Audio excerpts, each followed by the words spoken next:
Assalamu alaikum, урматтуу мусулман бир туугандарым. Аллах Таалага чексиз мактоолор болсун. Пайгамбарыбыз Мухаммад Мустафа саллаллаху алейхи ва салламга салам жана салаваттар болгон болсун. Урматтуу мусулман бир туугандарым, бүгүн биз сиздерге адам өлүп кабырга коюлгандан кийинки абалы жөнүндө айтып беребиз. Адам баласы кабырда курсагынан жана жыныстык мүчөлөрүнөн чирип баштайт. Бул органдар адам баласы бул дүйнөдө абдан сактоосу керек болгон органдар болуп саналат. Адам кабырда биринчи күнү мына ушул эң керектүү эки мүчөсүнөн ажырайт. Андан кийин адамдын денесинин өңү жашыл өңгө өзгөрөт.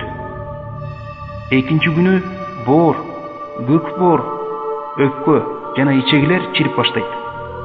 Өлүк үчүнчү күнү састык жып чыгара баштайт. Жетинчи күнү жүзүндө шишиктер пайда боло баштайт.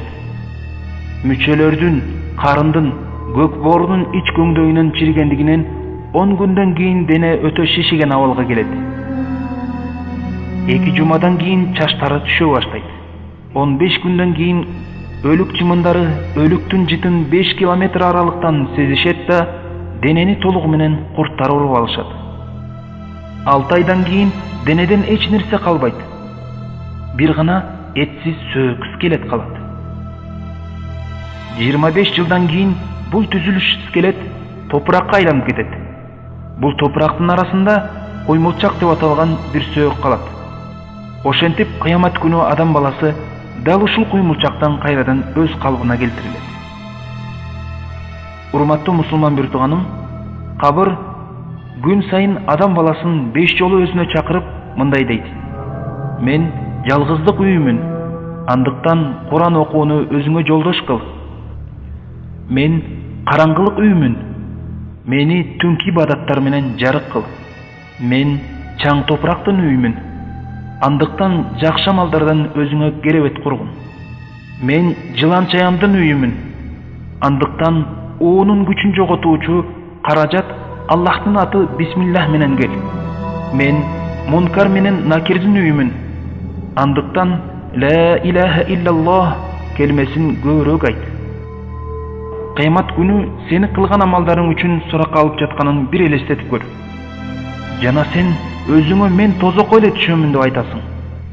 Албетте сен мени жер жутуп эле алса экен дейсиң. Элестеттиңби? Анда сен эмне жөнүндө кыялданасың? Ойлонуп көрчү.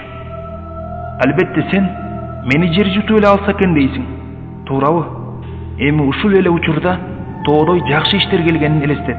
Билесиңби алар кайдан келет? Ал жакшы амалдар сенин 5 мүнөттүк убактыңды бөлүп, бир күндө, же бир жумада, же болбосо андан да азыраак убакыт эмгек кылып айтып койгон сөздөрүң. Бирок билгин, канчалык көп эмгек сарптасаң, ошончолук сени куткаруучу тоодой амалдарың ошончо көп болот. Элестеттиңби? Бул 5 мүнөт убактыңды алган сөздөр артынан кайтала. Субханаллахи ва бихамдихи. Субханаллахил азим. Аллах кемчиликтерден таза жана бардык мактоолор ага гана. Улуу Аллах кемчиликтерден таза. Айттыңбы? Сен азыр кандай соопторго ээ болгонуңду билесиңби? Билгин, сен азыр өзүңдүн жакшы амалдар идишиңди салмактуу кылдың. Сен канчалык көп айтсаң, ошончолук сенин идишиң салмактуу болот.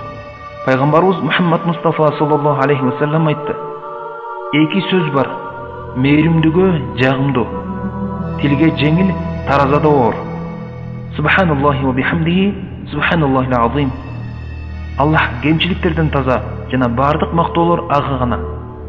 Улуу Аллах кемчиликтерден таза. Сенин сооп иштериң, тартуучу амал таразаң дагы да оор болушун каалайсыңбы? Бул кабарды башкаларга жеткирип бөлүшкүн. Көңүл кош мамиле кылба. Анткени ушул пайдалуу маалыматты башкаларга эскертүү катарында жеткирип койгонуң себептүү кыямат күнү балким сооп амалдарыңды өзүң күткөндөн да салмактуураак жолуктурасың. Ушул кылган жакшылыгың үчүн бир адам болсо да пайда алып калса, сага сооп жазылат.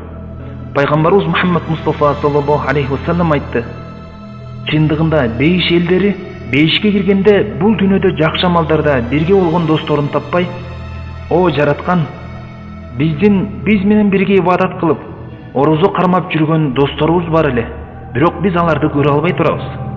Ошондо Аллах Таала аларга тозокко баргыла да, андагы жүрөгүндө кыпындай да болсо ыйманы барларды алып келгиле дейт. Хасан аль-Басри Аллах аны өз мээримине алсын мындай деген: ыймандуулардан өзүңөргө көбүрөөк дос алгыла. Анткени чындыгында алар кыямат күнү силерге жактоочулук кылышат. Ибн Каййим Аллах аны өз мээримине алсын мындай деген: эгерде силер мени бейиште өз араңарда таппасаңар, анда мен жөнүндө сураштырып мындай дегиле: о жараткан, баланча деген бир кулуң сен жөнүндө эскерчү эле. Андан кийин Ибн Каййим Аллах аны өз мээримине алсын ыйлап жиберди: силерден суранарым, эгерде мени бейиште өз араңарда таппасаңар, мен жөнүндө сураштыргыла. Мүмкүн мен да силерди Аллахка эскерип калармын. Аллах кемчиликтерден аруу жана улуу. О Аллах, биз сенден сага ибадат кылууга өгүт кылып, сен жөнүндө эскерте турган ыймандуулар менен достоштуруңду суранабыз. Урматтуу мусулман бир тууганым, ден соолукта болууну каалайсыңбы? Орозо карма. Жүзүң нурдуу болуусун каалайсыңбы? Түндө ибадат кыл. Кыйынчылыктардын кетүүсүн каалайсыңбы? Куран оку. Бактылуу болууну каалайсыңбы? Намазды өз убагында оку. Жеңилдөөнү каалайсыңбы? Күнөөлөрүңдүн кечирилүүсүн тиле. Кайгы кападан кутулууну каалайсыңбы? Дуа кыл. Кыйынчылыктардан арылууну каалайсыңбы? Ла хаула ва ла куввата илля биллах деп айт. Жыргалчылык, жакшылыкты каалайсыңбы? Пайгамбарыбыз Мухаммад Мустафа саллаллаху алейхи ва салламга салаваттарды айт. Сооп алууну каалайсыңбы? Анда бул кабарды туугандарыңа, досторуңа жеткиргине. Ассаламу алейкум ва рахматуллахи ва баракатух.